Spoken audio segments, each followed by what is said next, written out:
بسم اللہ الرحمن الرحیم، السلام علیکم ورحمۃ اللہ۔ آج کی جو میری ویڈیو ہے اس کا عنوان ہے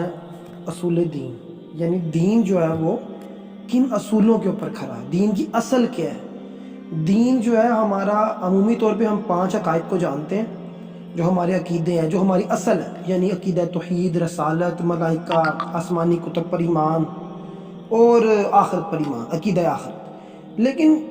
اس کے علاوہ عمومی طور پہ ہمیں اس سے آگے کے بارے میں نہ تو ہم جاننے کی کوشش کرتے ہیں نہ ہمیں بتایا جاتا ہے۔ تو میرا یہ ایک کوشش تھی کہ میں دین کے جو اصولوں کو، یعنی کہ دین کی عمارت کی بنیادیں تو 5 ہیں، یعنی جو وہ پھر ارکان دین آ جاتے ہیں، لیکن اس کے بعد بھی جو دین ہے، یعنی جب آپ دین کے اندر، اللہ کے نبی نے فرمایا نا، اللہ نے قرآن میں کہا کہ جی دین میں اگر داخل ہونا ہے تو پھر دین، اللہ کے نظر میں دین اسلام کے علاوہ کوئی دین نہیں ہے۔ تو اٹس مین کہ اس دین کی بنیادیں ہمیں حاصل کرنی چاہیے، ہمیں اس دین کی بنیادوں کو کھڑا کرنے والے لوگ جو تھے، اس دین کے لیے جنہوں نے جو ہے نا اپنا جان مال سب کچھ قربان کیا، ان کی کیا کنٹریبیوشن ہے، وہ بھی دین کی اصل میں تو کھڑے ہیں نا وہ لوگ، اللہ کے نبی، ان کے صحابہ، اور اس کے بعد اہل بیت رضوان اللہ اجمعین، تو یہ سارے وہ لوگ تو ہیں نا۔ اس کے بعد باقی دین جو تسلسل سے محدثین کے ذریعے ہم تک پہنچا۔ تو میں اب اپنی بات کو جو ہے سمیٹتا ہوں۔ جو تو دین کے اصول کے اندر جو پہلا اصول ہے ہمارا، ان الایمان قول و عمل ہے، کہ بے شک ایمان قول اور عمل کا نام ہے، اور یزید و ینقص، کہ یہ زیادہ اور کم ہوتا ہے، یعنی ہم دین میں ایمان کی کمی پیشی کے قائل ہیں۔ دین مطلب کہ ہمیں اس چیز کے اوپر ہمارا عقیدہ ہونا چاہیے کہ ایمان کم زیادہ ہوتا ہے، ایمان کے اندر جو ہے نا کمی اور پیشی انسان کی، سم ٹائم ایمان جو ہے نا اپنے جذبے کے عروج پہ ہوتا ہے، سم ٹائم ایمان اتنا زیادہ جو ہے نا وہ دھیما ہو گیا ہوتا ہے کہ چھوٹی سی بات بھی جو ہے نا وہ شیطانی اعمال کو ہمارے پر ڈومینیٹ کر دیتی ہے۔ دوسرا جو ہے کہ قرآن کسی بھی لحاظ سے اللہ کی مخلوق نہیں ہے، اللہ کا کلام ہے۔ اب یہ فرقے اٹھے تھے نا جنہوں نے قرآن مجید کو اللہ کی مخلوق قرار دیا، اور یہ مطلب محدثین نے اور اہل علم لوگوں نے جو ہے نا ان کا بڑا دلیری کے ساتھ ان لوگوں کا انکار کیا، جو قرآن کو بھی جو ہے نا وہ اللہ کی مخلوق سمجھتی ہے۔ تیسرا اصول یہ ہے کہ اچھی اور بری تقدیر اللہ کی طرف سے۔ بہن بھائی، ہمارے زیادہ تر جو مسائل ہیں نا وہ یہ ہے کہ ہمارے دل میں اطمینان اس لیے پیدا نہیں ہوتا کہ ہم چیزوں کو دنیاوی تناظر میں دیکھتے ہیں، کاش یہ ہو جاتا، کاش یہ نہ ہوتا، کاش یہ کر لے تو یہ ہو جاتا۔ تو اصل چیز ہے کہ تقدیر اچھی بری اللہ کی طرف سے ہے، راضی بالرضا رہنا چاہیے اللہ تعالیٰ کی۔ اس کے بعد جو چوتھا اصول یہ ہے کہ نبی صلی اللہ علیہ وسلم کے بعد امت میں سب سے افضل ابو بکر صدیق ہیں، پھر عمر بن خطاب، پھر عثمان بن عفان، پھر علی بن ابی طالب رضی اللہ تعالی عنہم، اور اس کے بعد باقی خلفائے راشدین کے بعد جتنے بھی آگے جو صحابہ کرام ہیں وہ، یہ ہمارے دین کی اصل میں چوتھا اصول۔ پانچواں اصول یہ ہے کہ جن کے بارے میں ہم جانتے ہیں عشرہ مبشرہ، یعنی ان کے بارے میں اللہ کے نبی نے دنیا میں جنتی ہونے کی گواہی دے دی تھی، یہ ہم اس چیز کے اوپر جو ہے نا وہ اپنا ایمان رکھتے ہیں۔ اس کے بعد آگے ہمارا جو چھٹا جو ہے کہ محمد صلی اللہ علیہ وسلم کے جتنے بھی صحابہ ہیں، تو ان کے بارے میں جو بھی ان کے ذاتی اختلافات ہیں ان کے بارے میں ہمیں سکوت اختیار کرنا چاہیے۔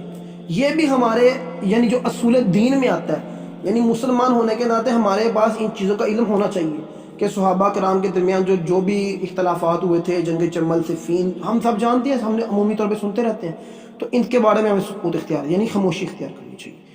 اس کے بعد جو ہماری چھٹی بات ہے جس کے اوپر اکثر جو ہے نا تفرقوں کے درمیان جو ہے نا تفرقہ بازی فرقوں کے درمیان بحث چلتی ہے، اللہ تعالیٰ کی جو ذات کی کیفیات ہے اس کے بارے میں۔ تو ہمارا یہ عقیدہ ہونا چاہیے کہ اللہ اپنی ذات کے اعتبار سے عرش پر ہے، اللہ اپنا علم، اپنی طاقت، قدرت کے اعتبار سے جو ہر چیز کو گھیرے رکھا ہوا اس کی، یعنی اس کی مثل کوئی نہیں ہے، لیسا کمثلہ شیء، اس جیسا کوئی نہیں ہے۔ تو اللہ تعالیٰ کی کیفیات کے بارے میں، اللہ کیسا ہے، کس طرح کا ہے، اس کے بارے میں بات کرنے کے بارے میں بھی منع فرما دیا گیا۔ اس کے بعد جو ہمارا 8واں اصول یہ ہے کہ اللہ آخرت میں نظر آئے گا، واللہ تبارک اللہ و تعالی یری فی الآخرہ، کہ اللہ تعالیٰ جنتیوں کو آخرت میں نظر آئے گا، اللہ تعالیٰ ان کو اپنی دیدار کروا دے گا۔ 9واں اصول ہم جانتے ہیں کہ جنت اور جہنم برحق ہے، یعنی یہ دونوں مخلوقات کبھی فنا نہ ہوں گی، اور اس چیز کے اندر ایک آپ یقین کیجئے ایک ایسی چیز چھپی ہوئی ہے کہ جب آپ اس کے اوپر غور کریں گے تو آپ کے لیے اس چیز کو سمجھنا جو ہے نا وہ آسان ہو جائے گا کہ دونوں مخلوقات ختم نہیں ہوں گی. یعنی جو جہنم میں چلا گیا ہمیشہ کے لیے جہنم جو ہے نا اس کی زندگی پر قائم و دائم رہ جائے گی, اور جو جنتی ہو گیا اللہ کے فضل سے تو ہمیشہ اس کے لیے جنت قائم و دائم ہوگی. اس کے بعد جو پل صراط ہے والصراط الحق, یہ حق ہے, یعنی پل صراط میں سے ہم نے گزرنا ہے. اس کے بعد میزان کا ترازو ہوگا, ہمارے اعمال تولے جائیں گے, یعنی اچھے برے اعمال کا جو ہے نا وہ تبادلہ ہوگا. یہ بھی ہم اس چیز کے اوپر بھی ہمارے دین کے اصولوں میں سے ایک ہے. پھر اس کے بعد اللہ کے نبی جو ہے نا حوض کوثر میں اپنی امتیوں کی شفاعت کریں گے, اس پہ بھی ہمارا جو ہے نا وہ ایمان ہے. اس کے بعد یہ بھی ہے کہ آپ صلی اللہ علیہ وسلم کی شفاعت سے اور آپ کی سفارش سے کئی جہنمیوں کو جو ہے نا وہ جنت کا پروانہ جو ہے نا وہ دیا جائے گا. تو یہ بھی اس کے اوپر 13واں یہ ہے کہ عذاب حق, عذاب قبر جو ہے نا وہ برحق ہے, وہ عذاب القبر حق. پھر منکر و نکیر کے بارے میں بھی یہ بھی ہمارا تصور ہونا چاہیے کہ آپ کی جیسے ہی آپ پر موت طاری ہوئی تو آپ کے لیے قیامت شروع. تو منکر و نکیر کے بارے میں جی وہ بھی ہم جانتے ہیں وہ حق ہے. اس کے بعد کرامن کاتبین کے بارے میں بھی یہ ہمارا ایمان ہونا چاہیے کہ جی وہ دونوں فرشتے ہمارے اعمال لکھتے ہیں. اس کے بعد ہے کہ جی والبعث من بعد الموت حق, یعنی کہ انسان کی زندگی موت کے بعد دوبارہ آئے گی, یہ بھی حق بات ہے. اس کے بعد ہمارا اگلا ہے جی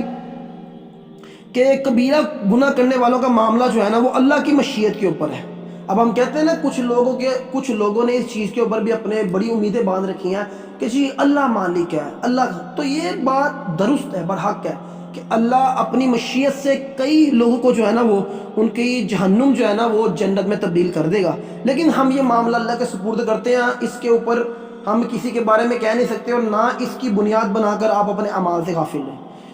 اس کے بعد ہم آگے کی طرف بڑھتے ہیں کہ جو مسلمانوں حکمرانوں کے خلاف بغاوت کے قائل نہیں ہیں, یعنی کہ یہ دین کی اصل میں سے ہے کہ جی اگر حکمران, اگر وہ آپ کا اللہ کے نبی نے فرمایا تھا کٹا ہوا ناک والا حبشی بھی جب تک وہ تمہیں اللہ کی راہ سے نہیں روک رہا نا, یعنی کہ جب تک وہ تمہیں شرک کی طرف نہیں کہہ رہا تمہیں اس کی اطاعت کرنی ہے. اور یہ صحابہ کرام کی جو ہے نا وہ اسوہ سے میں ملتا ہے کہ حضرت عمر بن عبدالعزیز, باقی کئی, حضرت عمر بن خطاب جو ہے ان کے بیٹے حضرت عبداللہ بن عمر, ان کے بارے میں بھی آتا ہے انہوں نے سکوت اختیار کیا تھا. تو اس کے بعد آگے ہم بڑھتے ہیں کہ جی اختلافات سے جو ہے نا وہ بات کرنے کا اللہ تعالیٰ نے کہا کہ جو امت کے درمیان جو اختلاف بازی جو ہے نا اس سے روکنا, کہ آپ نے فرقہ بازی سے جو ہے جیسے قرآن نے کہہ دیا کہ فرقوں میں مت پڑھو. اس کے بعد ہمارے پاس جو اگلا اصول آتا ہے کہ زکوٰۃ اور عشر جو ہے نا وہ لازمی دینا ہے, اور اگر حکمران جو ہے اور وقت حکومت جو ہے وہ جہاد کا اگر اعلان کر دے تو یہ تمام مسلمان مردوں پر فرض ہے کہ وہ جہاد کے لیے جو ہے نا وہ لازمی نکلیں. اور اس کے بعد آگے کی طرف کچھ اب ضمنی باتیں آ گئی ہیں کہ جو شخص اپنے بارے میں یہ کہتا ہے کہ وہ یقیناً مومن ہے, تو اس کے بارے میں ہمیں دیکھنا چاہیے کہ وہ شخص جو ہے نا وہ ایک ایسی بات کا دعویٰ کر رہا ہے کہ جس کے بارے میں شاید کسی صحابی نے اور کسی تابعی نے بھی یہ دعویٰ نہیں کیا ہوگا. تو اس کے لیے ہم جو ہے نا وہ بدعت ہونے کا ایک کہہ سکتے ہیں کہ وہ گمراہی والی بات کر رہا ہے. اور بس ہمیں یہ کہہ دینا چاہیے کہ ہاں کہ میں اللہ کے ساتھ مومن ہوں, یعنی میں اللہ پر ایمان رکھتا ہوں, تو یہ شخص صحیح بندہ ہے. اس کے بعد ہم یہ کہہ سکتے ہیں کہ جو شخص یہ دعویٰ کرے کہ اللہ تعالیٰ کسی کے ہونے سے پہلے اس کا علم نہیں رکھتا تو ایسا شخص کافر, یہ کفر میں آ جاتا ہے. اس کے بعد آگے کی طرف جو چیزیں ہیں وہ اب باتیں کافی زیادہ ہیں اور ویڈیو چونکہ طویل ہو رہی ہے تو انشاءاللہ تعالیٰ میں کافی اصول جو ہے نا, کیونکہ ان چیزوں کے بارے میں ہمیں معلوم ہونا ضروری ہے. یہ ہمارے دیکھیں نا آپ میں سے کتنے لوگ ہوں گے جن کو ان باتوں کے بارے میں علم نہیں ہوگا, تو انشاءاللہ تعالیٰ آپ کوشش کیجئے کہ ان باتوں کو اپنی اولاد تک, اپنے بہن بھائیوں عزیز و اقارب جو آپ کی گیدرنگ کے لوگ ہیں ان تک پہنچائیں کہ یہ ہمارے دین کی اصل کیا چیزیں ہیں.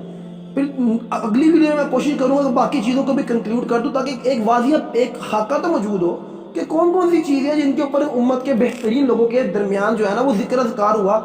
بحث چھڑی, ان کے درمیان بحث و مبادلہ ہوا. تو انشاءاللہ تعالیٰ وہ اگلی ویڈیو میں جو ہے نا میں وہ پیش کروں گا. تو انشاءاللہ تعالیٰ میری دعا کرتے رہیے کہ میں جو ہوں جتنا میری بساط ہے, میری قوت ہے, اس کے مطابق جو ہے میں اللہ کے دین کے لیے اپنا کچھ حصہ ڈال سکوں. آپ لوگوں کو بھی جو اللہ تعالیٰ توفیق عطا فرمائے. وآخر دعوانا الحمدللہ رب العالمین.